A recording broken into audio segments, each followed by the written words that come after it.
Ginaya ko yung kay Lalabs Mali Parilla.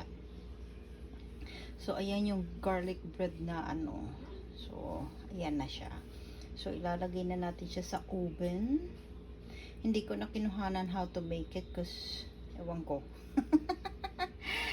Nilagyan ko siya ng butter, like she said, parsley, garlic. Wala akong garlic na fresh, so diced garlic ang gamit ni Inday.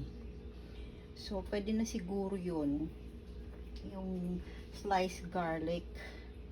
Tapos nilagyan ko siya ng garlic salt, parsley, parang ganun-ganon. Tapos yan. Tapos, lagyan ko ng cheese. Ayan. So, maraming siyang cheese. So, ngayon nilalagay na natin siya sa oven. Okay.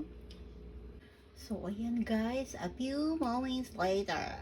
Sorry guys, hindi ako marunong nun eh. Kaya, ako na lang. A few moments later. So, ito na yung si Mali Parilla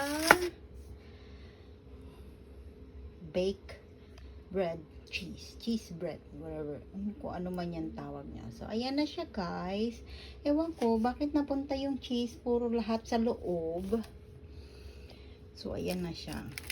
Ayan. Kaya yun yung crusty yung loob. So, ayan. Mamaya kakainin na yan namin hapunan. So, ayan na, aray. So, ayan na guys. Sana masarap. Mukha naman siyang masarap. Ayan o. Pero hindi siya nalagyan sa loob. Okay lang. Marami naman siyang cheese doon eh. Kaya ayan, thank you Lalabs Molly, Parilla USA. Please connect. Thank you.